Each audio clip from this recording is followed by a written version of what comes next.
तो हमारे समान हो जाओगे। जानत तुम्हें तुम्हें हो जाए, ये तो पक्के। हाँ, बाहरी परिचय तो पा गए हो, सत्संग बढ़िया बोल लेते हैं, गोरे पीले हैं, हजारों लोग आ रहे हैं, ये तो जान सकते हो। लेकिन ये नहीं जान सकते कि मैं कौन हूं। मैं कौन हूं, तुम मुझे जान गए क्या? मुझे जान जाओगे तो कुछ जानने बाकी नहीं रहेगा भाई। अगर हमें तुम जान गए तो कुछ जानना बाकी नहीं रहेगा। बस इतना ही बात तुम समझ लो। हमारा नाम प्रेमानंद है, प्रेमानंद। और प्रेमानंद को जान गए तो प्रेमानंद में हो जाओगे, नहीं हो जाओगे? ब्रह्मविद ब्रह्मविद भवति, प्रेमानंद प्रेमानंद भवति। फिर अब रह क्या गया? प्रश्न ही नहीं रह गया। जब प्रेमानंद भवति तो भाई विषयानंद का त्याग करके ही प्रेमानंद में स्थित हुआ जाता है, जो भगवदानंद से भी ऊपर है। भगवदानंद से भी ऊपर प्रेमानंद है। अब जैसे कह दो कि महाराज हम आपको जान गए, तो हमारा नाम गुरु जी ने रखा है प्रेमानंद। प्रेमानंद को जान गए तो अब जानना कुछ बाकी नहीं रह गया। प्रेमानंद में कोई प्रश्न नहीं होता, न सोचती न कांक्षती। हाँ, इतना जरूर है कि हम बाहरी थोड़ा परिचय पा सकते हैं। हजारों लोग बैठते हैं, थोड़ा प्रवचन कर लेते हैं, थोड़ा गोरे पीले हैं, बस ये है बाहरी परिचय, सांसारिक। हमारा परिचय ये नहीं है, ये तो बाहरी व्यवहार का परिचय है। अपने को जान लेते तो प्रेमानंद को जान गए, प्रेमानंद को जान लिए तो अपने को जान गए। क्योंकि बच्चा, हमारा तुम्हारा स्वरूप एक ही है। देखो, बिजली को जान लोगे तो हीटर में भी वही है, फ्रिज में भी वही है, एसी में भी वही है, और प्रकाश में भी वही है, हाइड्रोजन बल्ब आदि में है। बिजली एक ही है, यंत्र के प्रभाव से उसका अलग अलग रंग दिखाई दे रहा है। एक तेजों में, प्रकाश में, एक गर्मी पैदा कर रहा है, एक ठंडी पैदा कर रहा है, पर बिजली वही है। तो तुम में, हम में, सब में बिजली वही, पावर वही। भगवदानंद प्रेमानंद सच्चिदानंद वही विराजमान है बच्चा। तुम अपने को भी नहीं जानते हो, अनुभव कर लोगे ना तो उसकी पहचान। देखो, जब डॉक्टर होता है ना, वो ऐसे देख के बता देता है कि तुम निरोगी हो या पीलिया है कि क्या है क्या नहीं। आजकल तो ये मशीनों से जांच होती है, पहले मशीनों से जाती थी। पहले तो आंख में दृष्टि गई, बोले जवान निकालो, और फिर इसके बाद जो ही कलाई पकड़ी तो ही पता चल जाता था। पहले ऐसे वैद्य होते थे। तो भगवदानंद का जो वैद्य होता है, वो दृष्टि मात्र से पहचानता है। जो ही दृष्टि गई तो पता चलता है कि आप कितने ब्रह्मचारी हो, आप कितने जितेंद्रिय हो, आप कितने बेविचारी हो। आपकी आपके जो ही एक शब्द बोले तो शब्द तत्काल तोड़ लिया गया कि आप कितने ज्ञानी हो, आप कितने पानी में हो, कितना आपका अनुभव है, सब उसमें पता चल जाता है। तो बच्चा, अभी ना स्वरूप का बोध है और ना अभी गुरु का बोध है। आगे बोलो तो तुम्हारे कल्याण के लिए बोल रहे हैं, स्वरूप का बोध थोड़ी तुम्हें अभी। तो इस 3.5 हाथ के शरीर में कभी घुस के अंदर ढूंढा है? तो अभी तो घुसे ही नहीं हो अंदर, अभी तो बाहर ही हो, घर के बाहर हो ना। इंद्रियां भी बहिर्मुख है। मना खष्टान इंद्रियाणी प्रकृति स्थानी कर सती। अभी तो प्रकृति में है बच्चा, अभी परमात्मा में लौटे तब पता चले। नाम जप करो, अच्छे आचरण करो, माता पिता गुरुजनों का आशीर्वाद लो, समाज की सेवा करो पहले ये। तो इससे तुम धीरे धीरे अंदर आने लगोगे, बाहर पवित्रता हो जाएगी ना। तो बाहर ये शरीर का एक कर्तव्य कर्म भी है। अगर आप इस शरीर समाज का जैसे एक हिस्सा है, आपने समाज सेवा नहीं की, तो चाहे कोई भी हो, चाहे महात्मा हो, चाहे गृहस्थ हो, आपके साधन में विघ्न पड़ जाएगा। आपको समाज सेवा करनी है। तपस्या करो, शास्त्र स्वाध्याय करो, एकांत में भजन अर्जित करो और समाज को दो। ऐसे आप जैसे जवान शरीर है, फावड़ा चलाओ, 200-400 रुपया कमाओ, माता पिता की सेवा करो और नाम जप करो, तो आप धीरे धीरे अंतर में आने लगोगे। इसकी पद्धति है। अगर समाज सेवा नहीं करोगे, परिवार की सेवा नहीं करोगे, तो देखो हम लोगों को क्या करना पड़ा। बचपन से भागे थे समाज से, और आज क्या कर रहे हैं? सुबह से समाजे में लगे हैं, रात्रि के 1 बजे जगे थे और स्नान आदि करके 2 बजे, 2:05 या 2:10 पे समाज में उतर पड़े। और वो दर्शन करते हुए यहाँ, फिर यहाँ अपनी दिनचर्या, फिर सत्संग, फिर देख रहे हो अभी करके सीधे आके यहीं बैठे, एकांतिक शुरू है, अभी चलेगा 8, 8:15, 8:30 बजे तक, और फिर ऊपर गए, कुछ मिनट बाद फिर श्री जी के साथ। एक दिनचर्या है, अपने को अर्पित कर दो समाज में, और अंदर अंदर नाम जप करो, भगवान का भजन करो, तो ज्ञान प्रकाशित हो जाएगा। असली ज्ञान जिसे कहते हैं। आप सही पूछो तो परमार्थ में भी कुछ नहीं हो, ऐसा मानो, तो उससे क्या होगा? हमारा अहंकार गलित हो जाएगा। एक एक पॉइंट पे हम बता सकते हैं आपको कि अभी आप कहीं भी टिके नहीं हो, तो आप जो हम कहें उसको करो, अभी सब बात बन जाएगी। प्रात काल उठ के रघुनाथा, मात पिता गुरु नावहि माथा। माथा रखो तो बुद्धि शुद्ध हो जाएगी उनके चरणों में। माता पिता साक्षात मातृदेवो भव पितृदेवो भव, ये साक्षात भगवान है। कहीं और मंदिर में भगवान तब मिलेंगे जब पहले घर के भगवान की पूजा कर लो। ये आजकल जो है ना, बूढ़े लोगों को लोग इसलिए घर से बाहर कर देते हैं, हगे मुते कौन इनको फेंके।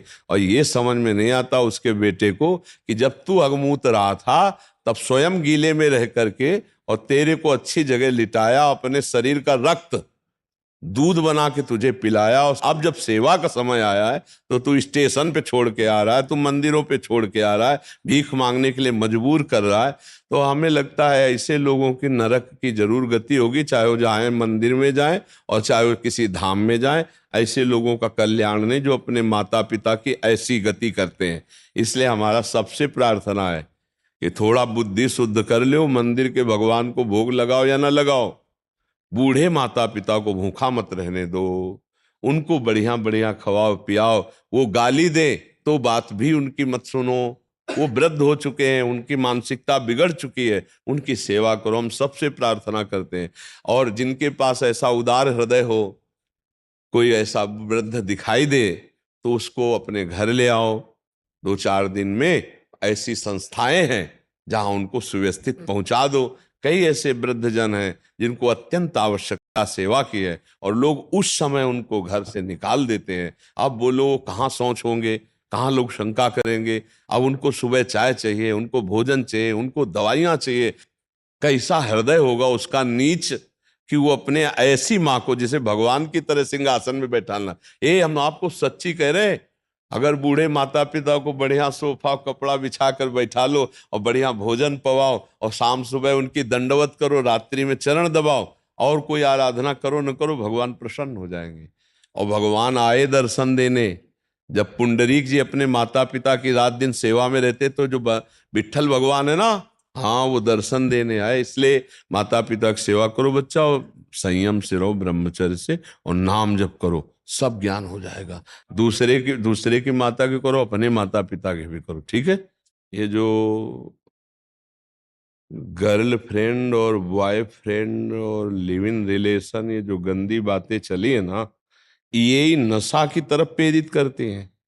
व्यभिचार में सुख है नहीं, पर उसको जब सुख रूप में भोगने की प्रबल लालसा होती तो उसे व्यसन का आश्रय लेना पड़ता है, मानसिकता को मदांध करने के लिए। कोआ मदांधो मदना तो रोआ। सबसे बड़ा अंधों में अंधा कौन है? बोले कामी पुरुष। अब कामी पुरुष को जब काम वेदना पीड़ित करती है, उसमें सुख की अनुभूति नहीं होती है, तो वो शराब पीता है, तो वो ड्रग्स लेता है, तो वो और नशे करता है। इस तरह से व्यभिचार ही व्यसन की मूल वृत्ति है। जैसे क्रोध और लोभ की मूल वृत्ति काम ही है।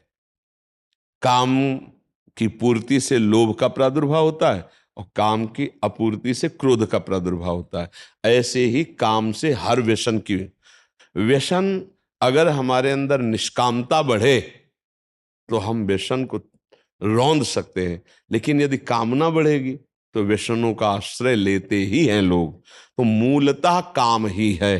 काम कामना वासना मनते अति करि दूर, तभी हर व्यसन पर हम अपने शासन कर सकते हैं। तो ये काम जो है, ये अज्ञान के कारण जो हम इसे छूट देते हैं, इसका चिंतन करते हैं, ये हम पर हावी होता है, वो चिंतन हमारे लिए बहुत दुखद होता है, उसी के लिए व्यसन बनता है। ध्यायतो विषयान पुंसात् संगास तेषु उपजायते, संगात संजायते कामः, कामात् क्रोधो भिजायते, क्रोधात् भवति सम्मोहा, सम्मोहात् स्मृति विभ्रमा, स्मृति भ्रंशात् बुद्धिनाशो, बुद्धिनाशात् प्रणश्यते। हर व्यसन का मूल काम है कामना। अब इस कामना को बिना अध्यात्म के नष्ट नहीं किया जा सकता। इसीलिए हम हर भाई बहन समाज से प्रार्थना करते हैं, 5 मिनट अगर अध्यात्म के लिए समय दें तो आपके जीवन का परिवर्तन हो जाए। और परिवर्तन हो रहा है, हमारे भाई लोग बदल रहे हैं। हमारी नवीन समाज में थोड़ा चेतना जागृत हुई, एक ज्योति जली है। जो बहुत से दुर्व्यसन त्याग करके भगवत नाम, भगवत मार्ग, भगवत धर्म का अनुसरण कर रहे हैं, बिना अध्यात्म के परिवर्तन नहीं हो सकता। अध्यात्म ही परिवर्तन करता है। यदि माता पिता थोड़ा सहयोग करें, नए बच्चों को बैठाल करके थोड़ा धर्म शिक्षा अध्यात्म की देना शुरू करें, कुछ मिनट नाम जपवाना शुरू करें, आहार शुद्धि की तरफ, आचरण शुद्धि की तरफ उनकी जागृति करें, तो हमारा समाज सुधर सकता है। नहीं तो काम भोग, काम कामना वासना, ये सब मिटिया मेट करता चला जा रहा है समाज को, और लोग समझ नहीं पा रहे। तो मोबाइल का दुरुपयोग, कुसंग, आहार विहार गलत, तो इसमें माता पिता थोड़ा सहयोग करें, बच्चों को अध्यात्म की शिक्षा दें। नहीं आता अध्यात्म का ज्ञान, तो अध्यात्म के हमारे भारत देश में एक से एक उद्भट विद्वान हैं, एक से एक ब्रह्म ऋषि हैं, एक से एक महात्मा है, उनके वचन सुनाए जाएं तो ही परिवर्तन हो सकता है। अन्यथा ऐसे ऐसे लोग आते हैं कि हमें आश्चर्य होता है। अभी एक कल आए थे, मात्र 6 महीने से सत्संग सुन रहा हूं, 35 वर्ष की गंदी आदत सब छोड़कर आज मैं राधा राधा जप रहा हूं, और तब मैं आपके पास आया हूं कि अब मेरा क्या होगा, अब आगे का निर्देश कीजिए। तो देखो, अध्यात्म में आए हो हमारे पास बाद में, पर सुधर पहले गए। तो हमें लगता है यदि सत्संग सुनाया जाए, बच्चों को बैठ करके धर्म की शिक्षा दी जाए, उनको बताया जाए कि ये व्यभिचार बहुत बड़ी हानि है, ये व्यसन बहुत बड़ी हानि है, ये गंदी बातें हैं, तो समाज हमारा सुधर सके। आजकल माता पिता को फुर्सत नहीं अपने मनोरंजन से, सही बात मानिएगा। बच्चे कहाँ जा रहे हैं कोई मतलब नहीं है। अरे कभी 10 मिनट बैठकर अपने छोटे बच्चों को दुलार करो, उनसे पूछो, तुम्हारा मोबाइल लाओ, देखे तुम्हारे मोबाइल में तुम क्या देखते हो, तुम्हारा संग क्या है, तुम कैसे कैसे दोस्त तुम किए हो, तुम्हारे दोस्त तुमसे क्या बात करते हैं। मित्र की तरह जब उनसे बात करो, और उनकी गंदी बातों में उनको डांटो नहीं, उनको प्यार से, ये गंदी बात है, इसको छोड़ दो तुम, ये ठीक नहीं है, और उसको बचाओ। अब जैसे 12, 13, 14, यही वो रास्ता है जहां से भटकाव होता है या जहां से सुधार होता है। अगर इसे सुधार दिया जाए तो एक राष्ट्रभक्त हो सकता है, वो राष्ट्र की बहुत बड़ी सेवा करने। देखो अपने राष्ट्र में राष्ट्रपति इस समय एक देवी ही तो है ना, तो बच्चा हो या बच्ची, वो हमारे राष्ट्र के विशेष कार्य में आ